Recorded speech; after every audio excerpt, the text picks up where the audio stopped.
அதை தாண்டி நான் ஒன்றும் இந்த படத்தை வந்து இப்போ ரிலீஸ் பண்ணுறதுனால ஒன்றும் சாதிச்சிட போகிறதில்ல. நான் வந்து இன்னொருத்தனை போய் திருத்தி உன் தப்பை சொல்லி நீ இப்படி மாறுன்னு சொல்லி உனக்கு அட்வைஸ் பண்ணி எனக்கு தேவையில்லை. இன்னும் சொல்ல போனால் அவங்கள திருமணம் நிச்சயிக்கப்பட்டதுக்கு நான் முக்கிய காரணம். இவரை மாதிரி நம்ம ஒரு டைரக்டர் ஆகணும், அவள் தான் பொருத்தி வந்ததுக்கான காரணமாக வந்திருக்கும்.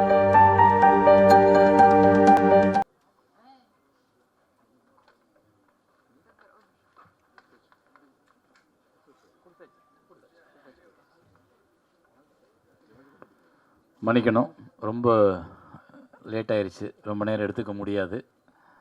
ஸோ இது ஆட்டோகிராஃப் 21 வருஷம் கழித்து அந்த படம் ரிலீஸ் ஆகுதுன்றத டாப்பிக்கை கடந்து சேரனை பற்றிய பாராட்டுரையாகவும் சேரனை பற்றிய விமர்சன மேடையாகவும் இது மாறிவிட்டது. அது வரத்தான் செய்யும், அப்படி தான் இருக்கும்.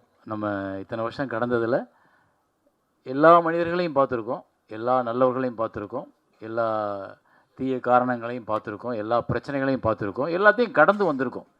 அதுதான் இந்த படம் சொல்லுது. உன்னை கடந்து போகிறதுக்கு அடுத்தடுத்து நீ நிறையா புதிய விஷயங்களை பார்த்துக்கிட்டே இருப்ப. அதனால் எல்லா விஷயங்களையும் நீ எப்படி இருக்கியோ அப்படியே கடந்து போ. அதுதான் எனக்கு கற்றுக் கொடுத்தது லைஃப்.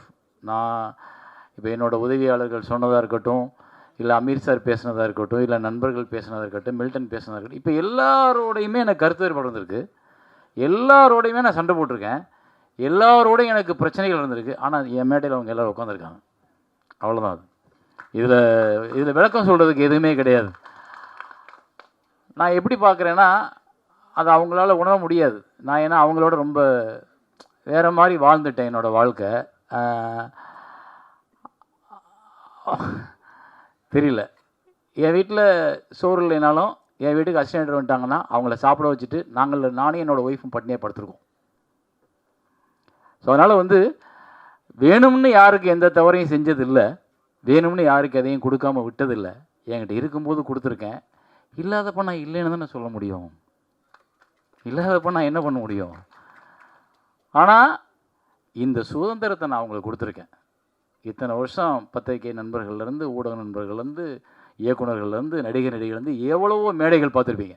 எந்த மேடையாவது ஒரு இயக்குனரை விமர்சனம் பண்ண உதவி இயக்குநர்களை பார்த்ததுண்டா? கிடையாது. ஆனால் நான் இப்போவும் அதை கொடுத்துருக்கேன். இன்னமும் நான் அவங்களோட பேசுவேன், இன்னமும் கூட கட்டி தழுவி போவேன். ஏன்னா அப்பனுக்கு தெரியும் பிள்ளைங்களோட குணம் என்னன்னு. அவ்வளோதான். எங்கள் அப்பா என்னை எப்படி வளர்த்தவரோ அது மாதிரி நான் அவங்கள வளர்த்துருக்கேன். அவங்களுக்கு எல்லா உரிமையும் இருக்குது. புரிதல் தாமதமாக தான் வரும். இயக்குனர் ஆகும்போதும், இயக்குனர் ஆனதுக்கு அப்புறமும், பிள்ளை குட்டிகள் பெற்று போட்டதுக்கு அப்புறமும். இப்போ பாண்டியன் சொன்னார்ல, என் அசிஸ்டண்ட்டு நான் டைரக்டர் ஆகும்போது தான் அது புரிஞ்சிச்சுன்னு. அதனால் உமாபதிக்கோ ராமகிருஷ்ணனுக்கும் இன்னது கொஞ்சம் லேட்டாக கூட புரியலாம். அவ்வளோதான். ஸோ வந்து இருந்த உங்களோட அன்பு எனக்கு மகத்தானது. ஏன்னா அன்னையிலேருந்து இப்போ வரைக்கும் என்னுடைய படங்களாக பார்த்துக்கிட்டு இருக்கீங்க, என்னை மனுஷனாக பார்க்குறது இல்லை. இங்கே யாரும் அது பார்க்க வேண்டிய அவசியமும் கிடையாது. அவங்கள பாதுகாத்துக்கிறதுக்கு அவங்களுக்கு தெரியணும். அவங்கள இன்னொருத்த பாதுகாக்கின்ற கட்டாயம் கிடையாது. நான் வந்து இங்கே இருக்க யாரையுமே பாதுகாத்துட முடியாது, நான் என்னை தான் பாதுகாத்துக்க முடியும். ஸோ நீங்கள் இந்த திரைப்படம் 21 வருஷங்களுக்கு அப்புறம் இந்த ஜென்ரேஷனுக்கு போய் சேர்றதுக்காக என்ன பண்ணியிருக்கோம், இந்த படத்தில் என்ன இருக்குது, இந்த படம் அவங்களுக்கு என்ன சொல்லும். நான் அப்படி தான் படம் எடுப்பேன். படம் எடுக்கும் பொழுது வியாபார நோக்கம் மட்டும் எடுத்திருந்தால் நான் வந்து என்றைக்கோ காணாமல் போயிருந்திருப்பேன். பெரிய வெற்றியை கொடுத்துருப்பேன், 5 படம் பெரிய ஹீரோவோட ஒர்க் பண்ணியிருப்பேன், அப்புறம் காணாமல் போயிருப்பேன். ஆனால் இன்னமும் என்னுடைய படம் எங்கேயோ ஒரு இடத்துல என்னோடய சமூகத்தில் என்னோடய பக்கத்தில் யாரையோ ஒருத்தனை இந்த படம் கையை பிடிச்சி கூட்டி போய் ஒரு கரையை சேர்த்து விட்டுருச்சுன்னா அது என்னோடய வெற்றி. அப்படி தான் நான் ஒவ்வொரு படத்தையும் உருவாக்கியிருக்கேன். இந்த படம் கூட அதுதான். நீ எந்த தோல்வியாக இருந்தாலும் கடக்கலாம். காதல்ன்றது நான் எடுத்துக்கிட்ட ஒரு ஆயுதம். இந்த படம் வந்து எந்த தோல்வியாக இருந்தாலும் கடக்கும் மனநிலை ஒவ்வொரு மனிதனுக்கும் இருக்குது. நீ எங்கேயுமே சோர்ந்து போயிடாத அப்படின்னு சொல்கிறது தான் அது. அதுதான் எனக்கே பாடமாக போச்சு. ஒவ்வொரு பூக்களுமே பாட்டால் நான் நிறைய வாட்டி பாடியிருக்கேன், ஸ்னேகா நிறைய வாட்டி பாடியிருக்கோம், அமீர் நிறைய வாட்டி பாடிப்பார், ஸ்னேகா நிறைய வாட்டி பாடிப்பார். அவங்களுக்கு அது வந்து போகும். தோல்வி எல்லா மனிதனுக்கும் இருக்கும். அதை தாண்டி ஜெயிக்கும் போது இல்லை நமக்கு ஒரு சந்தோஷமும், நமக்கு ஒரு அகம்பாவம், நமக்கு ஒரு திமிரும், நமக்கு ஒரு அப்படி எல்லாரையும் இப்படி பார்க்குற தன்மை இருக்குல்ல, அதுதான் நம்மளோட உழைப்புக்கு நம்ம கிடைக்கிற அங்கீகாரம். அதை இந்த படம் பார்க்கும்போது ஒவ்வொருத்தருக்கும் கொடுக்கும். அதை தாண்டி நான் ஒன்றும் இந்த படத்தை வந்து இப்போ ரிலீஸ் பண்ணுறதுனால ஒன்றும் சாதிச்சிட போகிறதில்ல. இது எதுக்கு திரும்ப பார்க்குறவங்களுக்கு இன்னும் ஒரு, ஏன்னா இன்றைக்கி ஜென்ரேஷன் எப்படி இருக்குதுன்னு நமக்கு தெரியும். அந்த ஜென்ரேஷனுக்கு எங்கேயோ ஒரு இடத்துல இதை படத்தை பார்த்துச்சுன்னா அவங்களுக்கு வேற ஒரு யோசனை தோணும். அவ்வளோதான், நம்ம விதைச்சிக்க மட்டும்தான் முடியும். நீங்கள் அதை உருவாக்கி அறுவடை பண்ணி பழத்தை கொண்டு போய் வீட்டில் சாப்பிட்டு கொட்டை போட முடியாது. நீங்கள் விதைக்க மட்டும்தான் முடியும். மழை பெய்யணும், மக்கள் பாதுகாக்கணும், அப்போ தான் அவங்க மாறுவாங்க. ஸோ அதனால் அது ஆட்டோகிராஃபோட ரிலீஸோட தாற்பயம் இப்போ திருப்பி 21 இயர்ஸ் லேட்டர் பண்ணுறதுக்கு காரணம் அது அதற்கு தகுதியானதாக நான் நினைக்கிறேன். அவ்வளோதான். அதே மாதிரி இந்த படத்தில் வேலையை பார்த்த அத்தனை பேரும் இன்றைக்கி எனக்காக வந்திருக்கீங்க, எனக்காக உட்காந்துருக்கீங்க, என்னோட நீங்கள் எல்லாத்தையும் ஷேர் பண்ணியிருக்கீங்க. இதை தாண்டி நான் ஏன் இவங்களெல்லாம் கூப்பிடணும், ஏன் இவங்களெல்லாம் திரும்ப திரும்ப ஒர்க் பண்ணணும், ஏன் நான் ஒருத்தரோட சண்டை போட்டோம். அடுத்த வாட்டி விஜய் மில்டன் சொன்னார், விஜய் மில்டனோட முதல் படத்தில் நாங்கள் 2 பேரும் அவரோட கவிதை புத்தகத்தில் சந்தித்தேன். அப்புறம் அவரோட நான் பேசினேன், அப்புறம் அவரோட படம் பண்ணேன், அப்புறம் அவரோட பிரச்சனை வந்துச்சு, அப்புறம் அவரோட படம் கொடுத்தேன் அவருக்கு. அவர் ஒரு படம் டைரக்ட் பண்ணார், அப்புறம் அவர் கூப்பிட்ட படத்தில் போய் நான் நடித்தேன். என்னன்னா, மனிதனை மனிதனாக பார், அவனை அவனாகவே பார், அவனுக்கிட்ட இருக்க தப்பை திருத்த நீ நினைக்காத, அவனை அப்படியே ரசி, நீ அழகானவன். ரைட்? நான் இன்னொருத்தனை போய் திருத்தி உன் தப்பை சொல்லி நீ இப்படி மாறுன்னு சொல்லி உனக்கு அட்வைஸ் பண்ணி எனக்கு தேவையில்லை. எனக்கு மில்டன் நாளைக்கு திருப்பி கூப்பிட்டாலும் நான் மறுபடியும் போய் நடிப்பேன். அமீர் திருப்பி கூப்பிட்டாலும் நடிப்பேன். நான் ராமகிருஷ்ணன் படம் பண்ணி என் படத்தில் நடிங்கன்னா நடிப்பேன். அவ்வளோதான். அப்படி தான் நான் இந்த உலகத்தை அழகானதாக பார்க்க கற்றுக்கொண்டேன். அமீர் சொன்ன ஒரு விஷயம் கரெக்டு, நான் பெண்களோடையே பிறந்து வளர்ந்தவன். எனக்கு அம்மா, என் தங்கச்சிங்க, என்னுடைய ஆசிரியர், என்னுடைய சித்தி மகள், நான் பழகிய தோழிகள் என்னை அப்படி பக்குவப்படுத்தியிருக்காங்க. நான் பெண்கள்கிட்ட அன்பு தான் காட்ட முடியும். அது உங்கள் கண்ணுக்கு அன்பாக தெரியலன்னா அது ஏன் பிரச்சனை இல்லை. ரைட்? நான் காண்பிப்பது என்னோட அன்பு. அது என்ன என்று உணரப்போவது பக்கத்தில் இருக்கிற அந்த பெண்ணே ஒழிய எதில் இருக்கிற ஒருத்தனும் கடந்து போகிற ஒருத்தனை எப்படி உணர முடியும்? அதைத்தான் ஸ்னேகா அழகாக சொன்னாங்க. இன்னைக்கு வரைக்கும் அந்த நட்பை நான் தொடர முடியுது. காரணம்னா அந்த கண்ணியம். எந்த இடத்துல நான் அவங்கள தோழியாக பார்த்தேன், எந்த இடத்துல அவங்க எனக்கு இந்த பெண்ணோட மனம் ரொம்ப அற்புதமானது. இது எந்த விஷயத்துக்காக கண்ணீரை ஒரு இருட்டுக்குள்ளே உட்காந்து கண்ணீர் வெளியே வருது அப்படின்னா அழகானது. அப்படி தான் நான் அவங்கள பார்க்கணும். அது இன்னைக்கு வரைக்கும் நான் அவங்களுக்கு அந்த சுதந்திரம் கொடுத்துருக்கேன். என்னை கூப்பிட்டு எந்த பிரச்சனையும் பேச முடியும். இன்னும் சொல்ல போனால் அவங்கள திருமணம் நிச்சயிக்கப்பட்டதுக்கு நான் முக்கிய காரணம். பிரசன்னா என்னோட முக்கியமான நண்பர். அவர் என்னை ரொம்ப மதிக்கக்கூடிய, நான் எப்போ எந்த விஷயத்துக்கு கூப்பிட்டாலும் பண்ணக்கூடியவர். இவங்க என்னோட நண்பர். ஆனால் இவங்களுக்குள்ள ஒரு திருமணம் தள்ளி போய்கிட்டே இருக்குது. அப்போ நான் சொன்னேன், பிரச்சனைகளை காரணம் காமிச்சு உங்களுடைய திருமணத்தை தள்ளி போடாதீங்க, அதுவே பிரச்சனையாயிரும். முதல்ல கல்யாணத்தை பண்ணுங்க, அப்புறம் என்ன பிரச்சனை இருந்தாலும் பார்த்துக்கலாம்னு. அப்படி தான் திருமணம் நடந்துச்சு. ஸோ நான் என்னை சுற்றி இருக்கவங்க நல்லது நினைக்கிறேன். அது நல்லதாக தெரியலைன்னா அது ஏன் பிரச்சனை இல்லை, அது அவங்க பிரச்சனை. ரைட்? அப்புறம் இந்த ஊடக நண்பர்கள் எல்லாருக்கும் நான் சொல்லிக்கிறது, இப்போது இந்த ஆட்டோகிராஃப் வந்தப்போ உங்களுடைய அர்ப்பணிப்பு ஒரு திரைக்கதையை, ஒரு திரைப்படத்தை விமர்சிக்கிறதுல, ஒரு திரைப்படத்தை கொண்டாடுறதில்ல, அது இன்றைக்கி வியாபார சூழலாக மாறினதுக்கப்புறம் மாறிட்டு தான் நான் நினைக்கிறேன். அதுக்குள்ளே ஒரு உண்மைத்தன்மையை, ஒரு ஒரு ஒரு ஒரு நல்ல திரைப்படத்தை கொண்டு போய் மக்களை எப்படியா நீங்கள் நம்ப மாட்டீங்க. 2 நாள் கூட்டம் இல்லை, 3ஆவது நாள் திரைப்படத்தை பற்றின விமர்சனங்கள் எல்லா பத்திரிகையிலும் வரும்பொழுது கூட்டம் கூடிச்சு. அந்த திரைப்படத்தை கொண்டாடினாங்க. தவமாய் தவம் இருந்த 57 மார்க்கு ஆனந்த விடனில் போட்டதுக்கு அப்புறமும் ராம்ஜி சார் 4 பக்கம் விமர்சனம் அப்படி பெருசாக போடுறாரு. அதாவது அந்த சினிமாவை கொண்டாடின காலம் ஒவ்வொரு இயக்குனரையும் நல்ல படத்தை உருவாக்குறதுக்கு. ஏன் அமீருக்கு அவருக்கு தெரியாது, ஆனால் அவருக்கு என்மேல் கோபம் வந்திருக்கும், ஒரு பொறாமை வந்திருக்கும். இவரை மாதிரி நம்ம ஒரு டைரக்டர் ஆகணும், அவர் தான் பருத்தி வந்ததுக்கான காரணமாக வந்திருக்கும். ஏன்னா உங்களை எங்கேயோ ஒரு சாதிச்ச இயக்குனர் உங்களை தூண்டுறான்ல, அந்த சாதிச்ச இயக்குனரை அடையாளம் காமிச்சது முதல்ல பத்திரிகைகளும் நண்பர்களும். அன்னைக்கெல்லாம் 15 நாள் ஆகும் ஒரு விமர்சனம் வர்றதுக்கு. அந்த 15 நாளில் மவுத் டாக்கில் போகும். ஆனால் அந்த விமர்சனம் வந்ததுக்கப்புறம் அப்படி பற்றிக்கிறோம். முதல் மரியாதையில் ஒரு வாரத்தில் ஒன்றுமில்லை என்ன படம் 175 days அடித்து கொண்டாடப்பட்டது காரணம் பத்திரிகைகள் முதல்ல நடுநிலையான நல்ல தர்மமான நேர்மையான சிந்தனைகளோட முதல்ல விமர்சனங்களும் எல்லா இதுக்கு இருந்தது. இன்றைக்கி அது எங்கேயோ எப்படியாவது அப்படின்னு ஒரு இன்றைக்கி ஆன்லைன் எடுத்துக்கிட்டு அவ்வளவு மார்க்கெட்டிங், எல்லாமே மார்க்கெட்டிங்காக போனோன்னே மனிதத்தை நம்ம இழந்து விட்டோமோன்னு தோணுது. அந்த மனிதத்தை திருப்பி மீட் எடுக்கிறதுக்கு நீங்கள் எல்லாருமே சப்போர்ட் பண்ணணும். மற்றபடி இந்த படத்தில் என்ன சொல்கிறது, எல்லாருக்கும் என்னோட நன்றி. இது 21 வருஷத்துக்கு அப்புறம் வந்ததுன்றது என்னால் நம்ப முடியலை. ஏன்னா அவர் சொன்ன மாதிரி தான் நான் திரும்ப உட்காந்து எடிட் பண்ணும்போது இந்த படத்தை நான் ஒரு 15 நிமிஷம் குறைச்சிருக்கேன். அப்புறம் இந்த படத்தை நான் கலர் கரெக்ஷன் ஃபுல்லாக இந்தன்னைக்கு உள்ள சூழலுக்கு மாற்றியிருக்கேன். அப்புறம் இதுக்குள்ளே வந்து முரளி என்ன சொன்னது மாதிரி டால்பி அட்மாஸ் கொண்டு வர்றதுக்கும், அப்புறம் அந்த மியூசிக் வந்து பழசாவே இருக்குமே, அது ஒரு கேட்ட ஃபீலை கிரியேட் பண்ணுமே, படத்தை அது கூட பழைய படம் ஆக்கிருமோன்றதுக்காக அதுக்குள்ளே கொஞ்சம் புதுசாக சில விஷயங்களை ஆட் பண்ணியிருக்கோம். ஸோ நான் பார்வையாளர்களை எங்கேயும் ஏமாற்ற நினைக்கல. பார்த்த படம் தானே, போட்டால் ஓடிடும், காசு வாங்கிக்கலாம், ஒரு 10 லட்ச ரூபா வந்தால் லாபம் அப்படின்னு நினச்சிடல. நான் ஒரு 50 லட்சத்தை செலவழித்து உங்களுக்கு நான் அதை எந்த விதத்துலையும் தொழிலில் ஏமாத்துறவனாக இருக்காமல் உண்மையானவனாக கொடுக்கறதுக்கு ஒரு படத்தை ட்ரை பண்ணியிருக்கேன். ஸோ அதை நீங்கள் பார்க்கணும், மக்கள்கிட்ட கொண்டு போய் சேர்க்கணும். நன்றி எல்லாருக்கும். ரொம்ப காலதாமதம் ஆயிடுச்சு, மன்னிச்சுக்கோங்க எல்லாரும். ஏன்னா அது ஆரம்பிக்கும் போதே காலதாமதமாச்சு. கடைசியாக இவ்வளவு நேரம் ஆனதுக்கு உங்கள் எல்லாத்தையும் நான் மன்னிப்பு கேட்டுக்கிறேன்.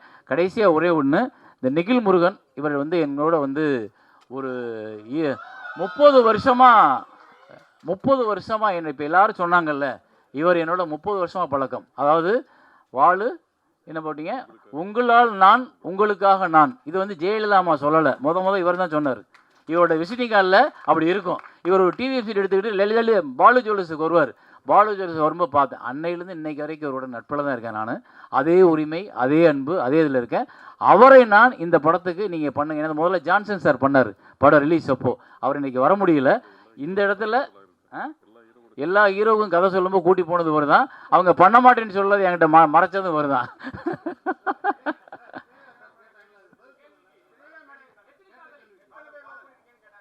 அதுக்கு ஒரு நாள் ஃபுல்லாக பிரசாத்தை புக் பண்ணுவோம், அன்னைக்கு நம்ம பேசுவோம். அப்போ நிறையா இருக்கு, நான் அவங்களையும் வர சொல்கிறேன் எல்லாத்தையும். எனக்கு ஒன்றும் இல்லை, நான் யார் கூடயும் சண்டை போடல, அவங்க எல்லாரும் நான் கூப்பிட்டா வருவாங்க, எல்லாரும் இருக்காங்க. அப்புறம் இந்த இடம் 2 விஷயத்தில் முக்கியமானது, அதை நான் ஞாபகப்படுத்த ஒரே ஒரு 2 நிமிஷம்.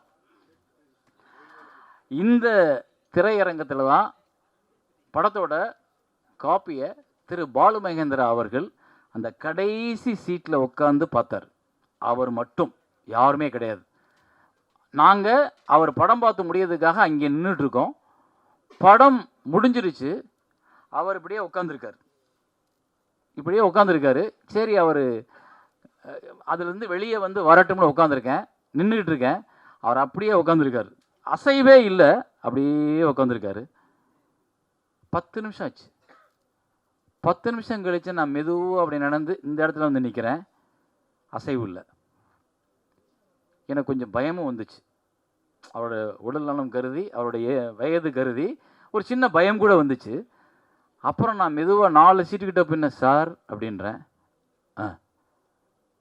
அப்படின்னு நிமிந்தார், அப்படின்னு கூப்பிட்டார். கையை பக்கத்தில் போய் உட்கார்ந்தேன். அப்படி கை மேலே பிடிச்ச அவர் ஒரு இறுக்கி பிடிப்பார், அந்த இறுக்கி பிடிச்சார். அந்த படம் ரிலீஸ் ஆகலை, படத்தை யாருமே பார்த்ததில்லை அது வரைக்கும். அவர் தான் ஃபஸ்ட்டு பார்க்குறாரு. உன்னை இந்த தமிழக மக்கள் தலைமையில தூக்கி வச்சு கொண்டாட போகிறாங்க அப்படின்னு சொல்லி இந்த உச்சி மண்டையில் எனக்கு முத்தம் கொடுத்தார். அந்த இடம் இது. அது இப்போ எனக்கு ஞாபகம் வந்தது. அந்த மனிதனை நான் வணங்கணும்னு நினைக்கிறேன். நன்றி, வணக்கம். இந்த நிகில் முருகனுக்கு மட்டும் ஒரு ப்ரெசன்டேஷன் கொடுக்கணும். ரேகா அவர்கள். எல்லாருக்கும் வணக்கம். பத்திரிகை நண்பர்களையும் ஆட்டோகிராஃப் கூட கிராஸ் அண்ட் காஸ்ட் அண்ட் க்ரூஸை மீட் பண்ணுறதுக்கு ரொம்ப ரொம்ப சந்தோஷமாக இருக்குது. இத்தனை வருஷத்துக்கு அப்புறம் ரொம்ப மகிழ்ச்சியாக இருக்குது. அதுவும் 21 வருஷத்துக்கு அப்புறம் ரீரிலீஸ் ஆகுது. நிறைய பேசிட்டாங்க இந்த படத்தை பற்றி, எக்ஸ்பீரியன்ஸ் பற்றி. இது கண்டிப்பாக ஹிட் ஆகும். ஏன்னா இந்த ட்ரெய்லர் பார்க்கும் போதே புதுசாக இருந்தது. அதுவும் சொல்லியிருந்தார். எங்களை வந்து அந்த அந்த இடத்துக்கு கொண்டு போயிருந்தார். ஒருத்தவங்களும் கனெக்ட் பண்ணக்கூடிய ஒரு படம். எங்கள் அப்பா வந்து ரீரிலீஸ் ஆகுதுன்னு சொன்ன உடனே, அப்படியாம்மா என்னை கூப்பிட்டு போய் படம் காமிக்கிறியா, நான் போய் பார்க்கணுன்னு ஆசைப்பட்றேன். அந்த மாதிரி எல்லாருக்கும் கனெக்ட் பண்ண வரக்கூடிய ஒரு படம். கண்டிப்பாக சேரன் சார் நெக்ஸ்ட்டு பேசுவார். பேசும்போது நான் கேட்குற ஒரே ஒரு கேள்விக்கு மட்டும் பதில் சொல்லுங்க. இது என்ன உங்களுக்கு பாதிச்சது, எத்தனை லவ் உங்களுக்கு இருந்ததுன்னு மட்டும் எனக்கு தெரிஞ்சுக்கணும்னு நான் ஆசைப்பட்றேன். அதுக்கு லிஸ்ட்டு வந்து நிறையா இருக்குன்னு நினைக்கிறேன். அதே மாதிரி நிறைய விஷயம் இந்த படம் எனக்கு சொல்லி கொடுத்தது. இந்த படம் பண்ணும்போது நிறைய மன அழுத்தம், மன உடைச்சல் எனக்கு பர்சனலாக இருந்தது. அது கண்டுபிடிச்ச ஒரே பர்சன் பார்த்தீங்கன்னா சேரன். ஆட்டோகிராஃப் சாங்ஸ் ஷூட் பண்ணிகிட்ருக்கோம். ஷூட் பண்ணிகிட்டு இருக்கும்போது ரொம்ப ரொம்ப மன கஷ்டத்தில் இருந்தேன். யாருக்குமே தெரியாது, நான் வெளியே ரொம்ப சிரிச்சிட்ருப்பேன், யாருக்குமே தெரியாது. நான் வந்து லைட் பண்ணிகிட்ருக்காங்க இந்த ஒவ்வொரு புக்லையும். அப்போது கார்னரில் உட்காந்துருந்தேன். உட்காந்தோடனே அப்போ அவருக்கு என்ன தோணுச்சுன்னு தெரில, பக்கத்தில் வந்து உட்காந்தார். என்ன பிரச்சனை உனக்கு அப்படின்னு கேட்டார். இல்லைப்பா ஒன்றும் இல்லைப்பா. இல்லை ஏதோ ஒரு பிரச்சனையில் இருக்கேன்னு எனக்கு தெரியும். எல்லாம் சரியாகும் ஓகே அப்படின்னு சொல்லி அன்னைக்கு ஃப்ரெண்ட்ஷிப் ஆனது தான் இந்த ஃப்ரெண்ட்ஷிப் வந்து 21 வருஷமாக அவ்வளோ பெஸ்ட் ஃப்ரெண்டுன்னு சொல்ல முடியும் இந்த இண்டஸ்ட்ரியில். நான் வந்து தொட்டி சொல்லிக்க முடியும், என்னோட dear best well-wisher and best friend யாருன்னு கேட்டால் நான் சேருன்னு சொல்ல முடியும். எல்லோரும் கேட்பாங்க, ஒரு ஆணும் பெண்ணும் வந்து ஃப்ரெண்ட்ஸாக இருக்க முடியுமா அப்படின்னு அப்போவே கேட்டாங்க என்கிட்ட. இந்த படம் பார்த்துட்டு ஒருத்தருக்கும் மீட் பண்ணும்போதெல்லாம் இருக்க முடியுமா அப்படின்னு கேட்டாங்க. நாங்கள் ப்ரூவ் பண்ணிகிட்ருக்கோம். என்னோட டியர் ஃப்ரெண்ட் சரிப்பா, நீங்கள் கண்டிப்பாக இந்த படம் உங்களுக்காக வெற்றி அடையணும்னு ஆசைப்பட்றேன். ஏன்னா இந்த படத்துக்காக அவ்வளோ உழைச்சிருக்காரு, எல்லாருமே சொல்லியிருக்காங்க, அவ்வளோ கஷ்டப்பட்டிருக்காரு. ரிலீஸ் ஆகணுன்னுக்காக எனக்கு தெரியும் அவர் எவ்வளோ கஷ்டப்பட்டிருக்காருன்னு. அதை ரிலீஸ் பண்ணதுக்கப்புறம் அவருக்கு வந்து அந்த சந்தோஷம், அந்த வெற்றி அடைஞ்சதுக்கப்புறம் எங்கள் எல்லாருக்கும் வந்து அந்த வெற்றி அவருக்கு கிடச்சது தான் எங்களுக்கு சந்தோஷம் இருந்தது. ஏன்னா அவ்வளோ கஷ்டப்பட்டவர் அவர் இந்த படத்துக்காக. ஒவ்வொரு ஃப்ரேமும் ஒவ்வொரு விஷயமும் ஒரு கதாபாத்திரமும் நம்ம வந்து கனெக்ட் பண்ணக்கூடிய ஒரு விஷயமா இருந்தது. எனக்கு பிடிச்சமான ஒரு படம், நான் நடித்ததுலேயே எந்த படம் எனக்கு ரொம்ப பிடிக்கும்னு கேட்டிங்கன்னா ஆட்டோகிராஃப் சொல்வேன். கண்டிப்பாக ஒவ்வொரு பூக்களுமே சாங் நான் கண்டிப்பாக காமிக்கணும்னு ஆசைப்படுவேன். ஒரு சாங்கில் எனக்கு எவ்வளோ எக்ஸ்பிரஷன் சொல்லி கொடுத்துருக்காருன்னா அந்த எக்ஸ்பீரியன்ஸ் எனக்கு போதும். ஒரு இதில் வந்து அந்த மாதிரி வரும். அதில் வந்து அவர் ஏதோ யோசனையில் போகிறீங்க, யோசனையிலேருந்து நீங்கள் வெளியே வந்து அதுக்கப்புறம் நீங்கள் பாட ஆரம்பிக்கிறீங்க. இந்த விஷயம் வரையும் எனக்கு சொல்லி கொடுத்தவர். And I will always owe this to you செருப்பா. I really loved working with you. In fact இந்த செகண்ட் பார்ட் பண்ணணும்னு நினைக்கும் போதோ இல்லை பிரிவும் சந்திப்பும் பண்ணணும்னு நினைக்கும் போதோ நம்ம ஃப்ரெண்ட்ஸ் தானே, எப்படி ஹஸ்பண்ட் ஒய்ஃபும் நடிக்கிறது அப்படின்னு கேட்டார். அவருக்கு அந்த ஒரு டவுட் இருந்தது. பட் அதை மீறி ஒரு நல்ல படங்கள் நாங்கள் பண்ண முடிஞ்சது. அண்ட் கண்டிப்பாக அந்த ரீரிலீஸ் ஒரு பெரிய வெற்றி அடையும். எனக்கு எல்லாருமே வந்து இப்போ நிறைய லவ் வந்துருச்சு. ஜென்சி லவ் வந்து வித்தியாசமாக லவ் பண்ணுறாங்க. ஆனால் லவ்னா இதுதான் அப்படின்றத காமிச்சிருக்காரு. கண்டிப்பாக இது எல்லாருக்கும் பிடிக்கும் நம்புறேன் திருப்பியும். தேங்க்யூ.